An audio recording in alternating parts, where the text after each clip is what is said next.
Hello, and welcome back to another thrilling episode of Off the Dome. I'm your humble interviewer, Jordan Brown, and with me for the very first time is our dazzling designer. Say hi, dazzling designer.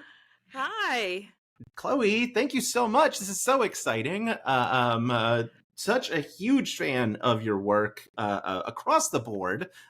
So many exciting things to ask you about, but right out of the gate, when are we getting My Therapist Thinks I'm Hilarious restock? I got Christmas gifts that I could have given out. Oh, you're so sweet. Yeah, I had to shut down the store a few months ago because Game Changer was just taking over my life. And it was the kind of thing where I was like, oh no, not another order. And that's when you know that you should probably pause the business for a minute. Yeah, that's super fair. It is. Well, there we go. We can blame Sam for it. Like many things, it is Sam's fault. Yeah, I know you. Obviously, you just filmed a season of Game Changer. I got to talk to Brennan last week. I don't know. I talked to Brennan recently, and all I asked him was, "How was it?" And he went fully dead in the eyes, and said, "Strap in." I'm looking forward to whatever nonsense is coming. I'm assuming you get to play. Obviously, you play such a huge role in terms of designing the nonsense that we get to see, because there's so much of it that is a visual element. Just like broadly, like how? I think that's the question. It's a good one. Yeah, this season, I just can't wait. We have to wait so long, and I just can't wait, and I'm not allowed to talk about it. But I cried tears of joy twice this season. That's never happened before. But there was once, I was just sitting there on a balcony. That's the only clue I'll give you. And I was watching what was going on and I was crying. And it was like everything I ever wanted in my life coming together, all my skills and passions. And oh my God, what a validating experience. And we made the biggest, hardest set piece we've ever made. And I can't wait for you to see it and be really impressed by it. I'm going to be very impressed by it. I absolutely can't wait because you've made some really impressive ones. I think my personal favorite is A Game Most Changed, because like the ability to make things that aren't marble look like marble so convincingly is it's amazing. Like it's truly magic. Thank you. That's sweet. We use feathers to do that. That's wild. That's the pro tip. You drag the feather across and it makes that irregular marble pattern. Isn't that cool? That's very cool. Yeah, you've had some really amazing stuff that you've built. I think the thing people most want me to ask you about is Beat the Buzzer, because it was so much. How does an episode like that, I mean, like just like concept to production to filming, what is that? I mean, what is that like? When we're in like brainstorming sessions and we're in the writer's room and it's like 6 months to shooting, I try really hard not to concern myself with what it's going to take to do something and to just like be present. I don't want them to kick me out and be like, you're too realistic. So I'm always just there like, oh yeah, that's a really great idea, and not sharing all of the concerns about the logistics of it. That one was one of those where I was like, oh my God, functioning buzzers. I think we had like 30 of them. And it was a huge software task. We outsourced the software, so I won't take credit for that. And then Ash and Nico are our props team, which everyone knows them from on camera, and behind the scenes, they are a full running props team. And so the cutest couple on TikTok or Instagram, wherever it is that they want to post. I know. I'm so lucky. I really, I try to hire cute people. Mm-hmm. It's worked in my favor. So that one, we had Ash in like shrouded in like duvetine at the computer, like frantically having to be in the center of everything, making sure that things were working. And it was the kind of thing where you had to go activate them. That was the hardest part, is that they had to be deactivated, and then you activate it with like, I think Izzy Rowland's face or something like that. And then we had to activate them remotely, and then they get pressed, and then we have to do what the buzzer does. So, I mean, a logistical nightmare. I think everybody had a great time. I think it was really fun. Was it fun for the viewers? It was fun for you? Yeah, it was super fun. Like just an absolute delight of an episode. Everyone loved it, 100%. I'm forgetting that that was the episode where we built a mirror maze for Mhm. that episode. Do you know Yeah, how long it appears in the episode? like 30 seconds, maybe. No, Like, less. I think yeah, it's like, so I built the thing. I mean, I oversaw building it and I designed it. And when I walked in, I hit my face on the mirror like immediately. I was holding a metal clipboard and I immediately gashed the very first wall you walk into. And then Becca ran through it, having never seen it, in like 5 seconds. yeah. We did not think there was any way she was going to do that. That was crazy to watch. Yeah, That that was my favorite part of that is it. I mean, for a good reason, made it fully into the trailer of like, look at what we did this season, and then Yeah. it was just like blink and you miss it, gone, Yep. because Becca solved it as fast as possible. I don't know how she did that, honestly. It was It's incredible. yeah, Yeah, the pictures that came out of that of Sam, Mhm. interacting with himself, those were really great. So ultimately worth it. Um, that's how it is when you are working in what I guess we technically call reality TV, unscripted, is you kind of just dedicate your time and energy and money to what you think is going to be cool, and then you hope it works out. And often it's barely seen or not seen at all. Yeah, But and that's sometimes what we do. that's the like, it has to be such a bummer of sometimes you're like, oh, no one noticed because it was so flawless. It didn't take up any space, like it just like seamlessly transitioned the thing that we needed. Um, Yep. uh, I guess I mean we probably should take a step back. You are I don't know what your exact title is. The designer for Game Changer, Make Some Noise. I mean, actually to at least some extent. I rebuilt the actually set from the first iteration of the design, but I can't call myself the designer of that one. Although when I was first working at College Humor, I made props for the walls for that. Yeah, no, That was one of my you made it two eyed entryways. Blinky. Oh, it's so Yeah, good. yeah. I love. So let's see. I've got Make Some Noise, Game Changer, Thousandaires, Monet's Slumber Party, and now Nobody Asked. You can kind of tell it's mine if it's extremely bright and overwhelming to look at. That's how you know Which I did it. it's our favorite. It's a favorite genre of a set piece. Obviously you've been there for a while now. How do you come to? I mean, obviously as like a designer, I'm sure they're hiring designers, but like, what draws you into improvised comedy? I know it's one of two things that have like helped your mental health. Yeah, I actually started taking classes at UCB like 6 months ago, which my therapist forced me to sign up for Improv 101 because I told her it was the worst, scariest thing I could possibly imagine. And now I'm in 301 and I love it and it's great. It's weird working with the best in the business and then going into classes. It's a really strange feeling because you'll never beat Brennan. Right. You'll never beat Brennan. Stop Yeah. trying to beat Brennan. Yeah. You know? But the way I actually started at College Humor was as a costume designer. So I would do the costumes that were not just wardrobe costumes, Ultra Mechatron, Team Go, Giant Sexy Hot Potato. But at the same time, that wasn't really what I did. I was doing production design and art direction for other clients. So after Ultra Mechatron Team Go, where I felt like I had kind of proved myself, I was like, I'm a production designer. I'd love to just do a show for you guys.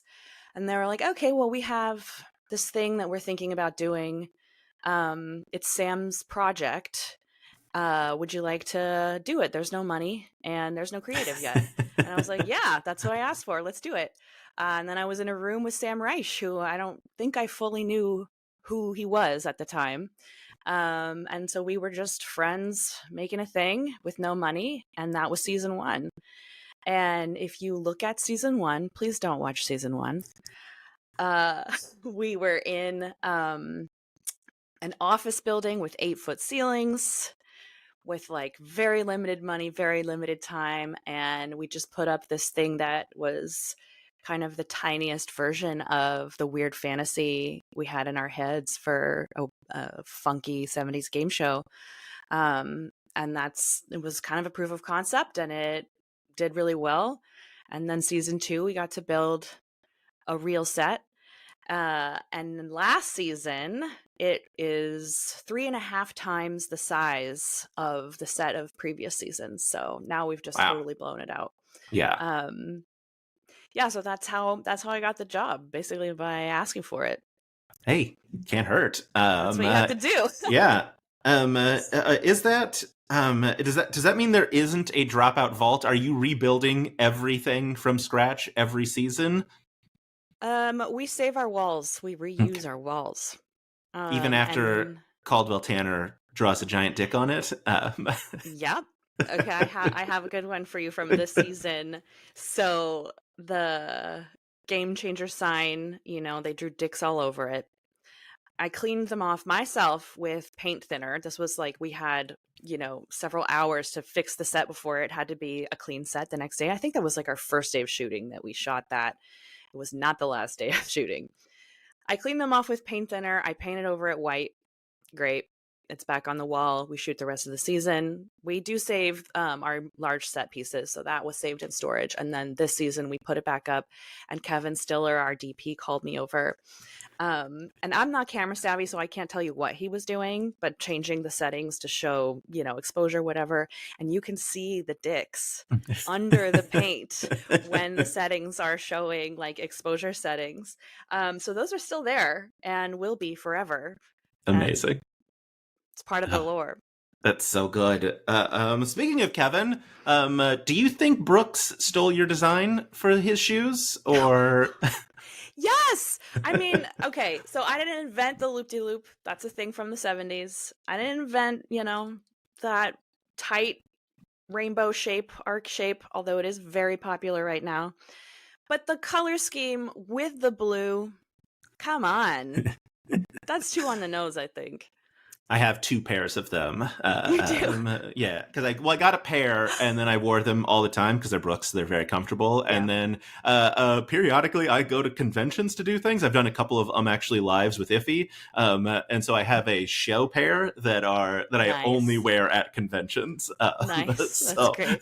Yeah, it was super fun. I got to talk to him, probably 8 months ago now at this point, but like I just had the shoes sitting next to me, and I was like, "Hey, I want to thank you," and I like held them up, and he's like, "I can't wait to tell you this story," and he got to tell like the whole story of how he got them, which is very fun. But yeah, it is wild to see because as someone who's chronically online and in like Dropout spaces. Oh boy, if someone finds a loop-de-loop in the world, they're sharing it as fast as possible to like, it's either like they have immunity or like some other pun of like a Game Changer related thing. But yeah, like the Odwalla bottle recently that was like very, very on brand. Target Band-Aids. Yeah, Target Band-Aids. Mm-hmm. They're all over. Well, how's it feel knowing that you are a cultural icon? I'll take it. Yeah. It's all thanks to me, the resurgence. I do think it's really fun. Anytime, I know Sam suffers this more than any of us, but we also suffer it too. Anytime we're going to hang out or go do something that isn't shooting with anyone from the cast, everyone's on guard. Is this party actually going to turn out to be a Game Changer episode? And I feel the same way. I mean, I'm like mortified at the idea that one day they're going to get me. But I love the idea that our lives are just long Game Changer episodes, and we need to be collecting these loop-de-loops from Target and have our Odwalla bottles and our shoes. And I have found like a crazy Starbucks mug that had loop-des and arches. And the Target Band-Aids, and like hoarding them in our house in case this whole thing is just a figment of Sam Reich's imagination. And it certainly could be. Yeah, I loved in the most I think it was the most recent Make Some Noise, where as Vic is coming out, their prompt was, "You think this might secretly be a Game Changer episode?" Because I have talked to Vic, and they genuinely have that fear as well. Yeah. Of like every time they see Sam, they're like, "But is like they thought Very Important People was going to be a secret Game Changer episode." That's awesome. So yeah, absolutely delightful. I just realized I literally have next to me the Make Some Noise socks just That's sitting so on my cute. desk. Because my wife gets mad at me when I buy things near Christmas for myself. So I've left them on my desk so that she doesn't know that I bought myself socks right before Christmas. That's so funny. We have the same problem. Yeah. But yeah, it's so many amazing things. Like I said, you've built so many amazing things. We talked about Beat the Buzzer, but also, I mean, speaking of loop-de-loops, like how the the Survivor episodes, plural. I mean, what is it like building those? Trying to figure out, like, all right, how am I going to make a loop-de-loop that is a mop or whatever it is, right? Like the things that like I need people to be able to rip up. It's very similar, I guess, similar problem to Beat the Buzzer, but like even more hidden. How was that episode for you? So fun. I mean, that's what's fun is like some dumb idea that has then exploded into a phenomenon for us, creatively. Um, so thinking about what we could turn into immunity idols, I guess I think we call them. We went around the stage and took photos of things and then put them all into a drive and then we all brainstormed on them. So, it's got to be something that's no one's going to clock as out of the ordinary. That mop is always there. So anytime you're there to shoot I'm Actually or whatever show you're shooting, that mop is there. And so that's how we figured out, which things were going to be totally unnoticeable. And then it's up to Ash and Nico to transform them. Um, the hair I really liked. I don't know if that made it into the episode. Did the wig make it? Oh, I don't It's think hard for so. me to remember. That doesn't ring a bell. So there were a few that didn't make it into the episode. One, and I mean, I like to think it's because we just did such a good job hiding them. In the building where we shoot, there are like, I don't know, drainage pipes, whatever, that are kind of exposed on the wall in that like loft style. So we had built a loop-de-loop pipe and hooked it up to the drainage pipe in the studio. And no one got that one. That was right there for them. I think the best one though was the giant one on the wall.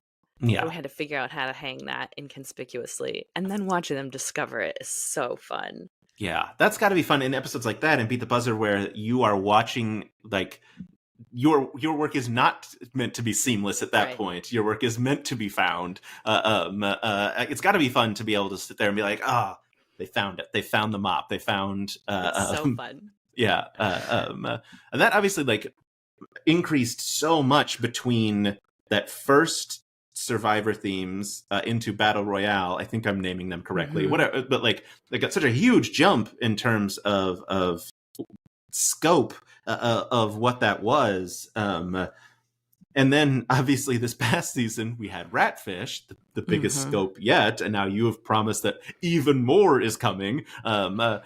We have to keep outdoing ourselves. I know, like that. At what point are you afraid?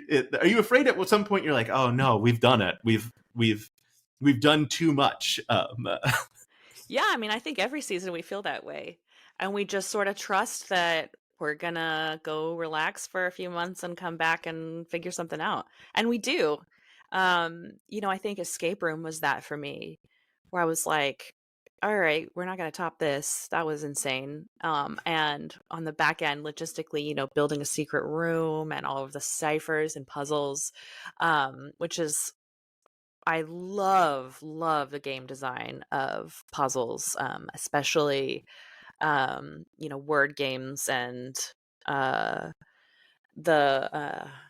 where we had what would you call that? Would you call it a cipher? Where we had the D&D posters on the wall? And Yeah, I think that's the right word. Over? Yeah.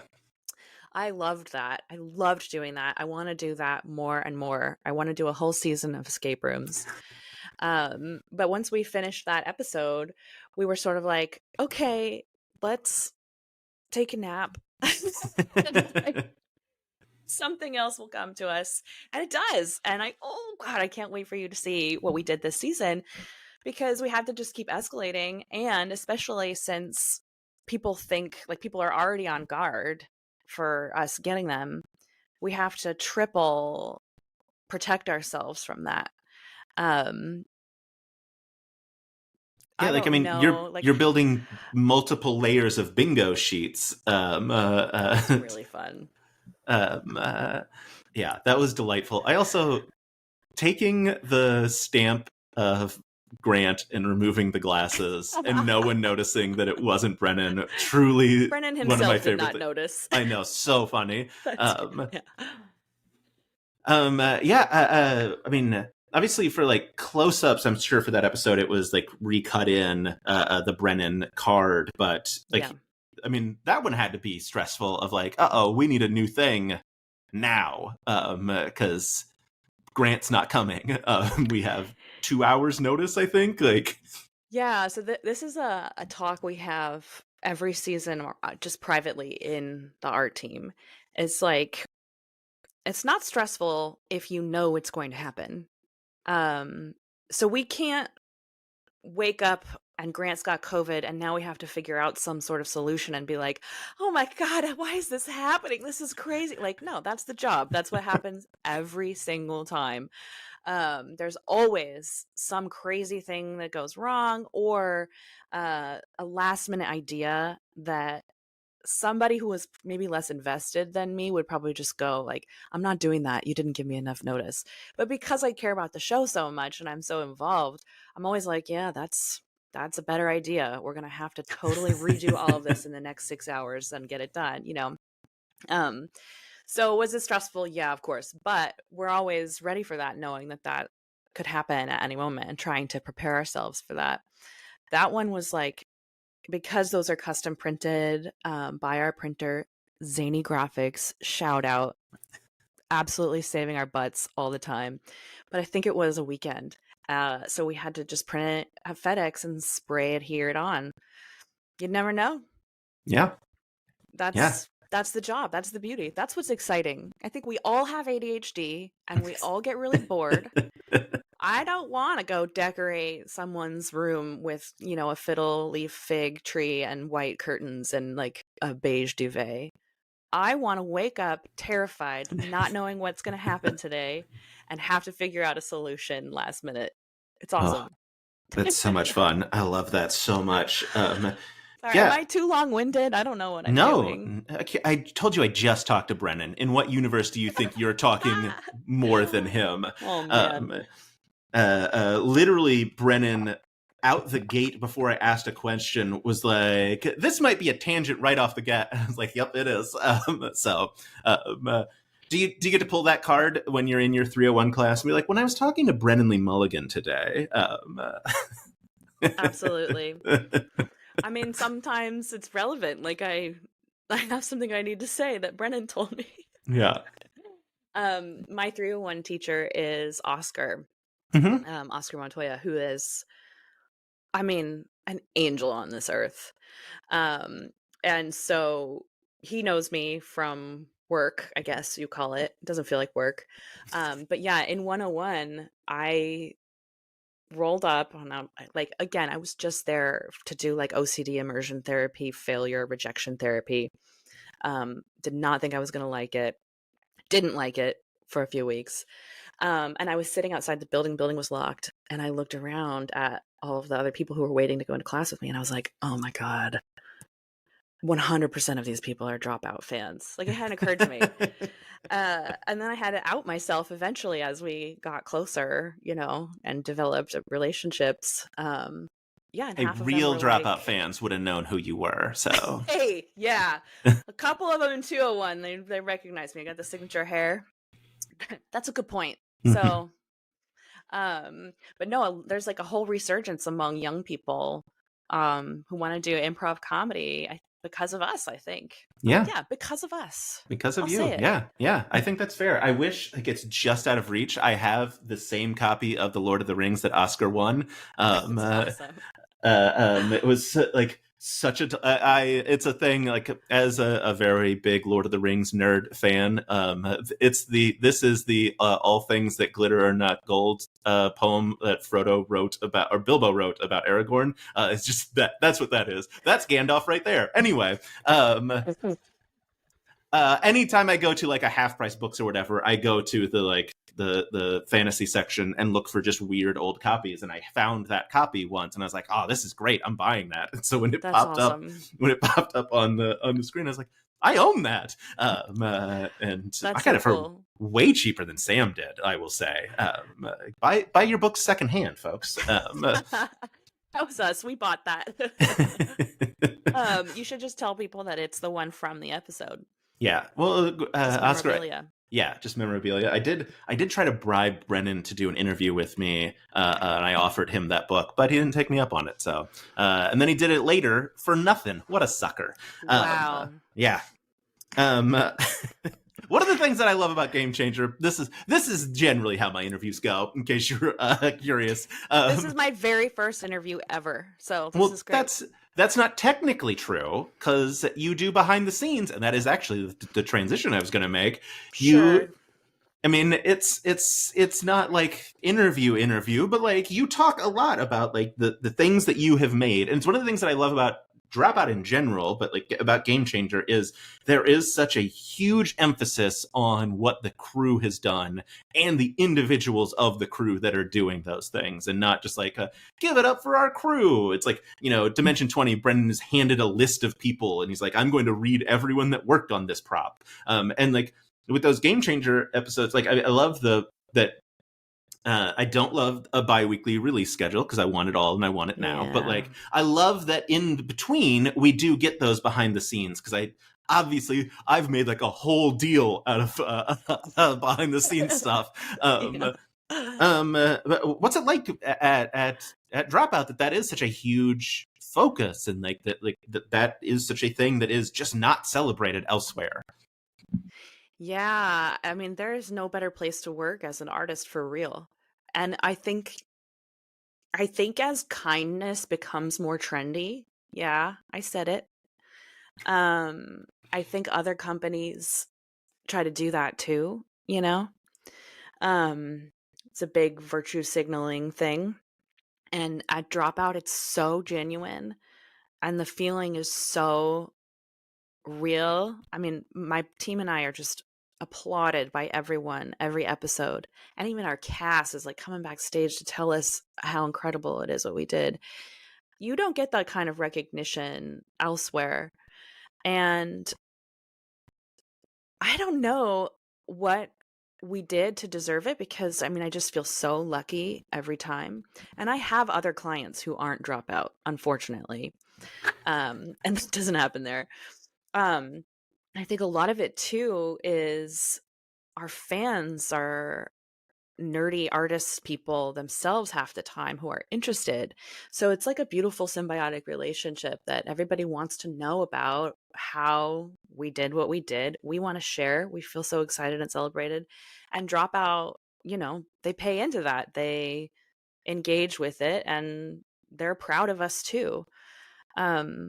Nobody really is looking, like, Sam's not looking at what we've made and thinking, well, I could have done that. Like, no one ever says that. And I think it's partially also because, especially on Game Changer, the art is so much a part of the game mechanic and the creative that without it, the game can't happen. Did I answer your question? Doesn't matter. It was great. It was perfect. It was perfect. Yes.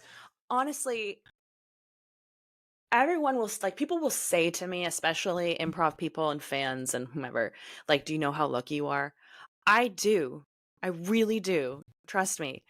I am so grateful every day that I get to go work at Dropout, especially on Game Changer, where it's literally like some divine being created a role for me in this world, for me to do what I love and do it well and be supported, and then hire only amazing people. Man, it's really, we all really actually feel this way. It's not a cult. But if it was a cult, there is profit sharing, and that's pretty great as well. It's year 2 in a row of profit sharing from Dropout, which is amazing. Really life-changing, yeah. Yeah, I have heard from multiple people. I talked to Kevin Stiller about it again a million years ago, whatever. I don't know when I talked to him. Here's the thing. You are the 59th individual employee from Dropout that I have talked to. I have started keeping track on the top of my notebook. And that doesn't include like people that I've talked to more than once. Yeah. So like, anyway, I talked to him about it. He talked about how, like that it was like a non-insignificant amount of money, that Yeah. it was enough for someone, especially if you were in a creative field. It might be the thing that like you needed a new big piece of equipment or a new whatever, like that would really like launch your career forward, that it would be enough to basically cover that. And like he had talked about it, that like in totality, it would have been like we could have bought new cameras, which we need, and that like it's such a difference to be like, well, we rather than do that, which still would be beneficial for the company, let alone just like Sam taking a bonus, but like the decision to instead send it out to literally everyone, like people that did advertising for Drop. Like if you did a paid sponsorship on TikTok, which I have not done, come on, Sam, like you still got the email of like, hey, we're doing profit sharing this year. I think even for people that auditioned, because you get paid to Really? audition. Yeah, I know they pay to audition, and I think last year that those people still got like profit sharing. I'm assuming percentages and things go into play, because obviously you deserve more money than someone who worked for 3 hours one day, because you worked a lot more over the course of the year. Thanks. But obviously, like it's such a huge difference. And if it was a cult, would you join? I guess, is that the question? I don't know. 100%. Great. Yeah. No, it is huge. Yeah, it came a little later this year, and we were all like, should we ask someone? Do you think it's gonna happen again? Because last year it was Thanksgiving, so and this year it was in December, and I didn't realize I was really banking on it. I was like so sure it was coming until it didn't come on Thanksgiving, and then I was like, oh shoot, I didn't realize that I just was thinking that was going to happen again. And then when it did come, it was even more than it was last year. And I don't know how or why Sam does that, except that he's a really nice person. Because no one else is doing that. Right. It doesn't make any capitalistic sense. Yeah. So the gratitude we feel there, again, is just like out of this world. I think someone on Reddit called him the ideal rich person. And I think he earns that title every year. Yeah. Look, he's a safe CEO. That's what everyone on the internet is saying these days. Yeah, it's very funny. Yes. It's yeah, it's really interesting. Because like one of the things that I thought about was, I mean, for Sam, I mean, it makes business sense in terms of like he has some of the most talented people, yourself included, but also like on camera people. Like Brennan Lee Mulligan, if he was a like capitalist, could go anywhere and make any amount of money to run a D&D show, right? So like, yeah. Treating people with kindness feels like a really smart move to get people to stay at your company. And really also is a good thing to do. Yeah. Yeah. They value loyalty for sure. I've definitely benefited from it. I said some self-deprecating things about season 1, but I mean them. I'm like, any other company might have gone, okay, she didn't really hit the mark season 1. Let's try somebody more talented, newer, I don't know, for season 2. And they stuck with me, I think out of loyalty mostly, and gave me more and more shows. And I will love them forever for it. It goes both ways. And I think like we have relationships as much as is possible, It's like that creepy thing about like workplaces being families. They're not my family, I guess. But I love them genuinely. And if something happened next year and I had to, there was a huge financial crash or something crazy caused by who knows what. Yeah. And I had to go and do Game Changer for a third of my rate, no question I'd be doing it. There's no question. And that's what you buy yourself when you're so dedicated to your staff. Yeah, that's really cool.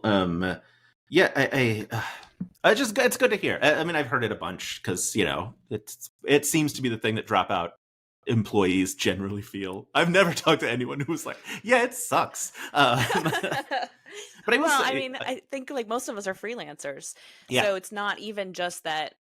Oh yeah, we're happy to be here. Corporate culture, it's nice or whatever.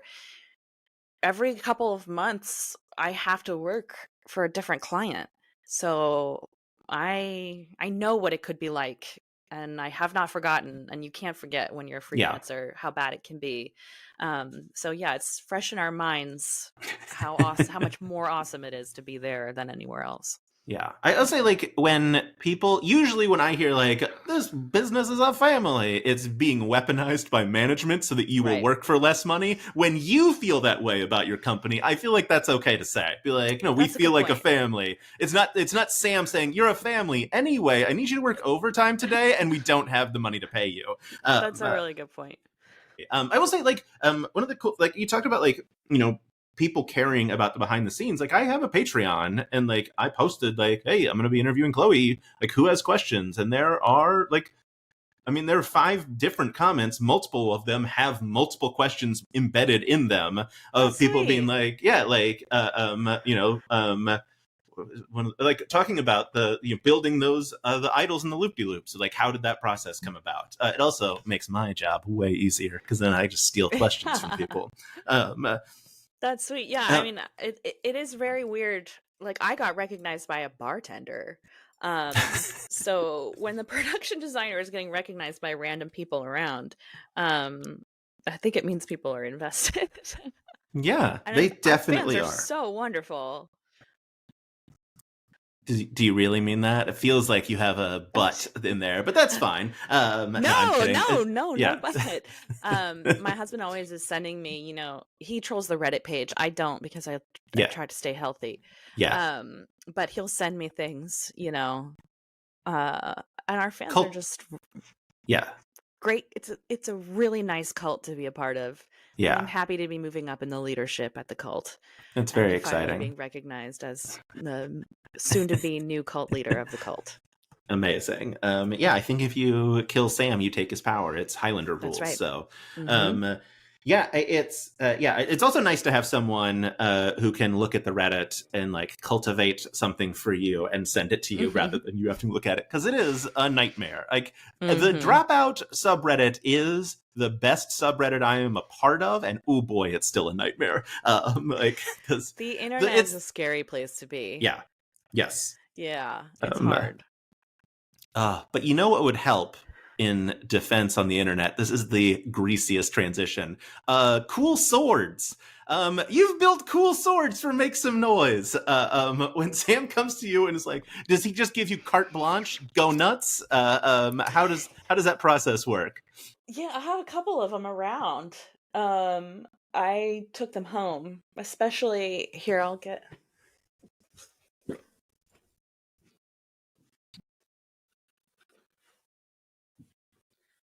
This is one of my favorite puppets I have ever made. It's so good. Um, I don't know. Should he say something? Sam basically lets me do whatever I want. He say, "Can you make weird swords?" And then I come up with ideas. I make them. He loves them. It's a beautiful relationship. It's so good. Is that gonna make it into the edit? Yeah, 100%. You think Um, I'm way too lazy to edit out like even mediocre stuff. I'm not going to edit out good bits. Great, thank you. Um, I think, Make Some Noise the set. Sam, I pitched him a bunch of ideas based on his ideas. He had said, I wanted to maybe be like this. And then I did some sketches. We didn't like any of it. And he was like, just do whatever you would do if I gave you carte blanche to just do whatever. And so I made that insane Memphis headache of a set. And he was like, great, we're doing this. So that was lucky. With the swords, we have pitches. Some come from me, some from Paul, and from Sam. Um, and then he will let me kind of choose what I am most excited to make. And that's how those choices get made. I wanted to make a cake sword. I love making fake cake. So that was one of them. I don't know if you can see it in your view, but there's the ice cream sword is up there. Oh, yes, I This do. guy. Yes, delightful. Yeah, and then they go to storage or they go here. And it's my house is quickly becoming like a dropout shrine, mostly Yeah. game changer, but also other things. I like to think that when I die, there will be a lot of auctions of very cool things that they find in my house. Yeah, is Zamreich in your house? Who has Zam these days? Sam has Zam Hmm. right Oh, that's behind right. him, right It's right. here. It's on. Yes, yes, yes. In Anytime his. you have a Zoom with him, the puppet is just back there, and he got shrink wrapped.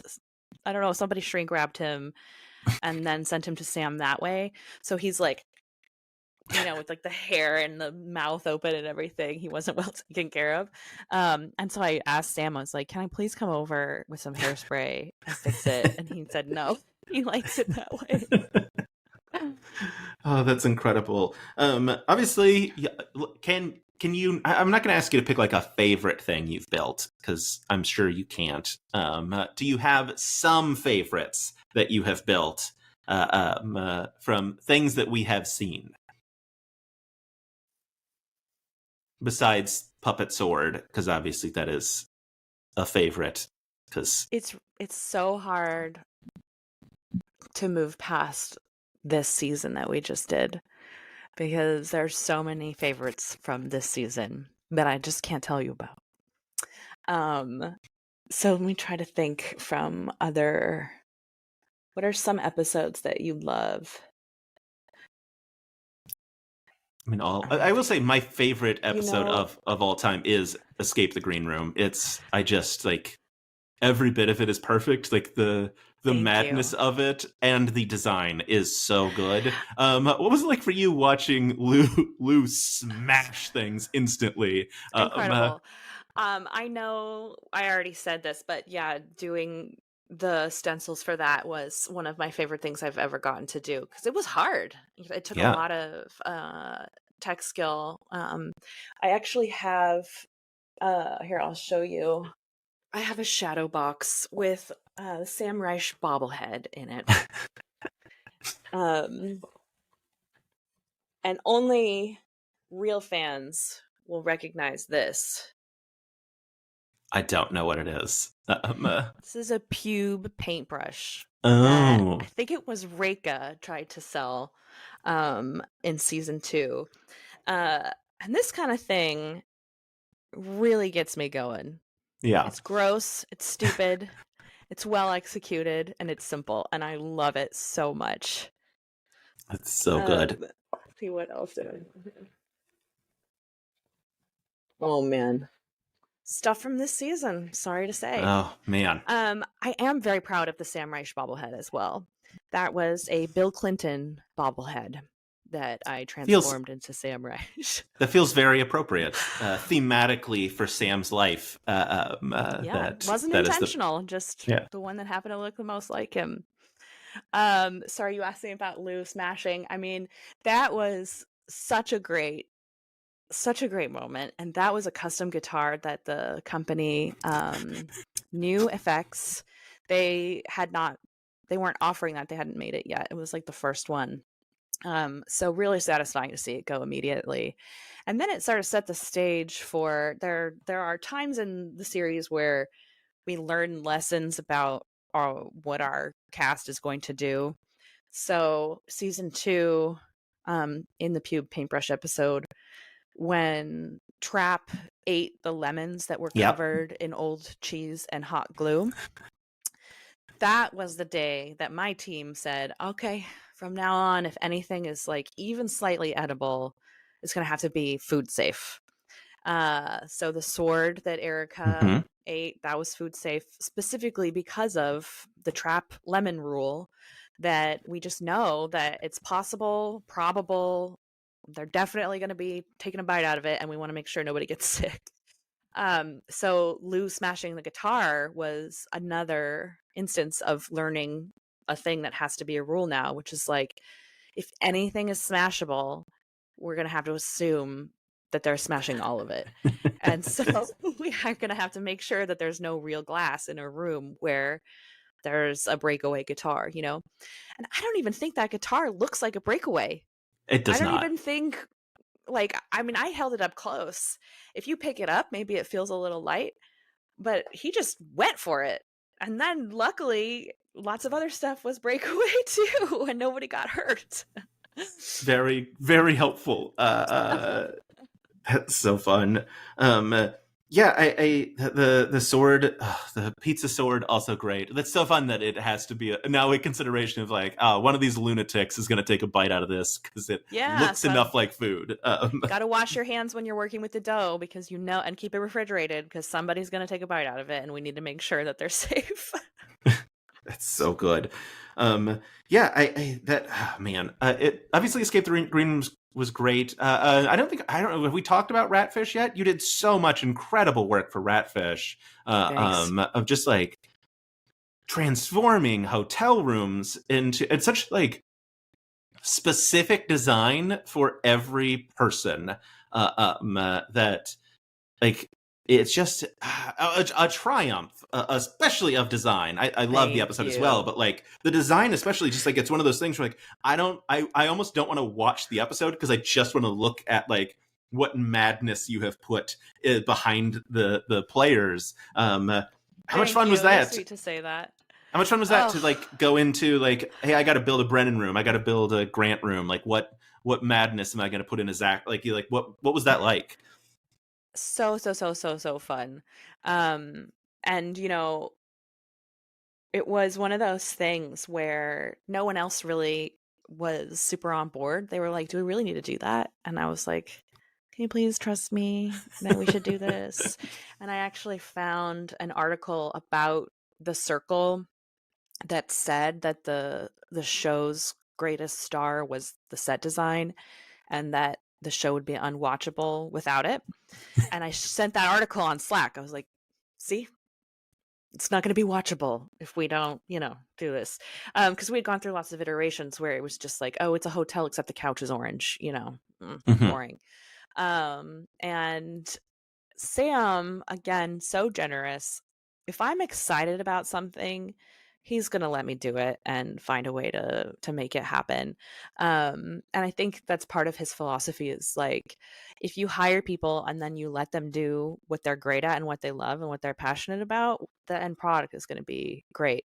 And I like to think that the end product was great. And it was so much fun making those murals. And a collaborative effort from the team. I know our set decorator, Day Hernandez, she was like, can I make a giant rat tail to come out of the fur couch? And I was like, yes, please. Perfect. Please do that. It's like 9 feet long.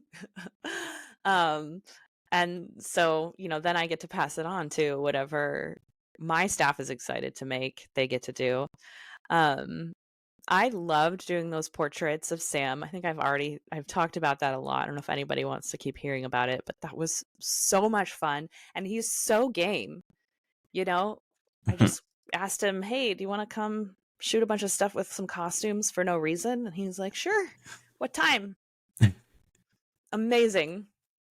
Grant, again, was almost too sick to come. And so we were like trying to figure out, is there anyone who kind of goes with 1920s speakeasy vibes? What are those things? And then just like designing them around their personalities. You know, Reika, like, I don't know, do you think of candy and sweets when you think of Reika? Not really, but I feel like that room was the perfect room for her to be in for that episode. I just feel like it fit her vibe so well. And navigating that was extremely fun and rewarding. So fun. It's super fun. Oh man, Here's the problem. All of the interviews have now bled together. I've talked to Jess, Reka, and Katie, and it Oh, I was all loved Jess's room. I want to yes. live in that room. That's such a good room. I think it was Katie. I think it was Katie that was like, I didn't realize I could get up and like look at things. And so she was just like, I stayed on the couch because I thought that's what we were supposed to do. Oh, that's yeah. The rooms were constructed in a really ramshackle way. You know, we didn't have a location until like a week before we shot.